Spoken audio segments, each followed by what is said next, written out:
The European Radio Show. Les experts sur Connect On Air, depuis le salon de la radio. Vous avez entendu cette voix américaine qui vous annonce. Ouais, les David. experts. Parce que David est un expert aussi de la voix. Un petit peu.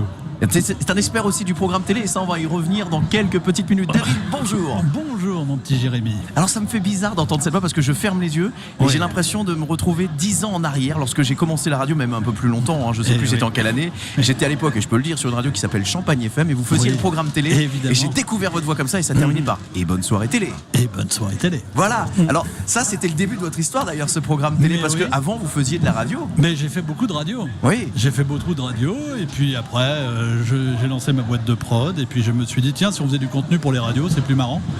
Et donc voilà. Le parcours radio est quand même exemplaire. Hein. Vous avez vu du beau monde. Hein. Oui, j'ai vu du beau monde. J'ai qui ont des petits noms aujourd'hui. Oui, Cadet Olivier, bon, des débutants. Franchement, des comédiens. J'ai vu passer Florian Gazan. Florian, aussi, oui. Il n'y a pas du tout une plume, ce monsieur. Hein. Alors, un homme sans talent. Ouais, voilà, exactement. Vous ne le cachez pas. Voilà. Et non, pas mal de monde. Oui. Lorenzo Pancino qui a fait les premiers grands shows à la radio aussi dans les années 80, etc. Donc bon, on fait tous partie de la même génération. Et qu'est-ce qui fait qu'un jour on se dit bon, aujourd'hui la radio j'ai donné et je vais me lancer, je vais créer ma société, je vais faire des contenus, parce que c'est des contenus audio que vous avez proposés, les contenus radio. Et le pari a été réussi, puisque aujourd'hui vous en êtes à, vous êtes à plus de 60 radios clientes, vous êtes diffusé sur plus de 60 radios. 60 radios qui diffusent tous les jours la chronique télé. Ça fait 15 ans que ça dure. Donc quand même j'arrive à gauler de l'argent en radio. C'est une escroquerie. Et donc voilà, non, ça se passe bien. Non, ce qui s'est passé, c'est que objectivement, après WeFM, justement avec Cadet Olivier, Maurice, Lorenzo et toute la bande, on a tellement fait les fous pendant X années. On m'a proposé d'aller travailler ailleurs et on me proposait de parler 20 secondes avant les pubs et après les pubs. Et je me suis dit non. Et de là, j'ai monté ma boîte de prod comme tout animateur radio qui se respecte. Et puis... Je vois pas pourquoi vous dites ça. Mais comme un petit jeune qui débute, je vous balancerai une vidéo de lui jeune. Pas de dossier, s'il vous plaît. Et puis voilà. Et puis après, je me suis dit, qu'est-ce que je fais ? Je fais de la pub. Alors évidemment, j'ai commencé par la pub, comme tout le monde. Et puis je me suis dit tiens, il manque certains trucs en radio. Et puis de là j'ai commencé à faire une première chronique qui était une très bonne mauvaise idée, comme je dis. C'était une chronique sur les jeux vidéo. Je me suis dit ça va marcher, ça intéresse personne. Et puis d'un coup j'ai commencé à déconner avec la télé, les machins, les bidules. Et de là voilà, ça fait 15 ans que ça dure. Parce que vous vous êtes différencié avec une plume sur ce programme télé. Justement c'est ça qui a fait votre différence. Vous donnez votre avis et beaucoup de Français se mettent à votre place et pensent la même chose. Vous recevez des messages, je crois savoir d'ailleurs. Ouais, beaucoup. Il y a beaucoup de retours. C'est-à-dire que comme je dis, je suis un des rares qui arrive à vendre une chronique télé, parce qu'aujourd'hui il y en a plein dans les packs info, les choses comme ça, dans les modules qui sont compris, donc gratuites, du moins pseudo-gratuites par rapport au fait que ce soit un pack. Et là ils achètent juste un programme, le bien. Donc il faut leur apporter une valeur ajoutée. C'est-à-dire que s'il n'y a pas de déconne, c'est super écrit. Si vous lisez Télé Loisirs, le truc, et voilà. Moi, je lis pas Télépoche pour faire le programme télé. Non, c'est écrit, il y a de la vanne. Il y a des jours, c'est plus drôle que d'autres. Hein. On n'est pas des machines. Il y a des jours, ça peut être drôle. Même moi, je me fais marrer en réécoutant. Et puis voilà. Mais c'est vraiment ça. Et alors, aujourd'hui, on va passer à un tout autre sujet. Je sais que j'aimerais que vous soyez franc aujourd'hui. Nous sommes dans un plateau radio, hein, la radio du Salon de la Radio. Il y a les micros comme vous admirez. En revanche, je crois savoir que vous n'êtes pas forcément fan aujourd'hui, soyez franc, dites tout la vérité, de la radio filmée.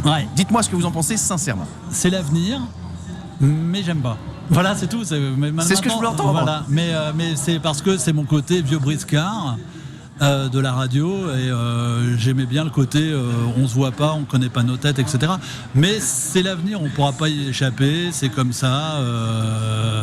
Mais ça fait partie de ces choses. Aujourd'hui, tout est connecté, donc il faut de l'image. L'audio ne suffit pas. Alors ce salon de la radio, on vous y retrouve parce que vous l'avez abandonné pendant quelques années. Vous aviez d'autres activités à faire, effectivement. Aujourd'hui, vous avez remarqué une belle évolution de ce salon. Il est magnifiquement organisé. De belles masterclass. Non, franchement, J'étais parvenu pendant quelques années, je suis revenu l'année dernière, j'ai trouvé que c'était vachement sympa et cette année c'est véritablement vachement sympa. Et il y a une occasion avant de se quitter particulière pour laquelle vous êtes venu aussi aujourd'hui et pendant ces 3 jours, c'est que, on va en parler quand même, vous allez monter un groupement autour des radios associatives, c'est ça ? C'est-à-dire que l'idée, en plus de toutes mes activités, j'ai une radio dans le Berry qui s'appelle Berry FM, qui est une catégorie. Vous jouez du Étienne Dao ? Et je joue du Étienne Dao et du Zaz. Et j'ai découvert en reprenant cette radio, Léa, parce que moi je viens des catégories B, des réseaux, des choses comme ça. Je connaissais pas la problématique des A. Et en découvrant comment ça se goupille, je me suis dit qu'il y a quelque chose à faire, à savoir créer un regroupement de radios, essayer de vendre des produits spécialement adaptés pour Léa, c'est-à-dire les fameux MIC et MIG que les patrons de catégorie A connaissent, c'est-à-dire les messages d'intérêt collectif et généraux. Et de là, on va pouvoir aussi parler d'avenir. Avec ça, justement, la radio filmée, parce que... pour des associatifs, c'est quand même un sacré investissement, quand même. Ouais, mais on devrait y passer. C'est-à-dire que c'est pas parce que tu es en associative qu'il faut pas mettre des moyens. Et aujourd'hui, c'est primordial. Si tu veux vivre en associatif...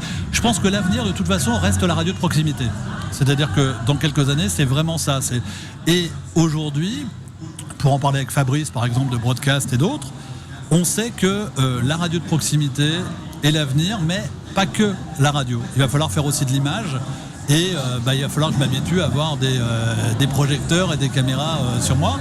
Mais c'est primordial, sinon on est mort. Ah bah c'est bien de vous entendre dire ça, parce que pendant longtemps, vous n'aviez pas ce discours. Ah mais si je peux retourner dans un studio tout noir, sans lumière et faire de la radio et en regardant que les voyants qui s'allument pour me repérer, j'adore. Mais on est en 2019, donc ça c'est fini. Donc ce groupement des radios associatives va démarrer quand ? Vous avez démarré, ça y est ? Là, ça y est. Je me suis servi un peu du salon de la radio pour le lancer, pour en parler. On est déjà 22, 23, 24. Ah, c'est déjà un bon début, hein ? On est déjà 22, 23, 24. Combien de radios associatives en France ? C'est un nombre impressionnant, je crois. 700, 800, je crois, ou un truc dans le genre. Donc si pour commencer, vous pourriez en avoir déjà entre 70 et 100 ? Voilà, c'est-à-dire que moi, objectif, c'est d'en avoir 80-100. Voilà, à la louche, fin juin. L'équivalent d'avoir une régie publicitaire commune. C'est-à-dire qu'après, on va pouvoir aller voir une régie en leur disant vous allez nous vendre du MIC et du MIG parce que nous, là, sur ça, on est open bar, on n'est pas limité. D'accord. On a cette problématique des 20% pour les radios associatives, des 20% de pub. Et c'est tout simplement, c'est une balance. C'est-à-dire que si on a beaucoup de MIC et de MIG, on augmente notre chiffre d'affaires. Si on augmente notre chiffre d'affaires, on augmentera forcément nos 20% de pub.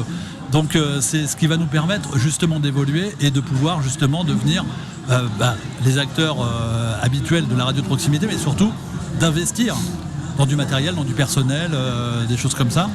Et c'est un petit peu le concept d'EA. Eh ben, on va suivre de très près ce concept qui s'appellera Léa, justement. Léa, alors. Tout simplement. Super. J'ai mis 45 secondes à trouver le nom.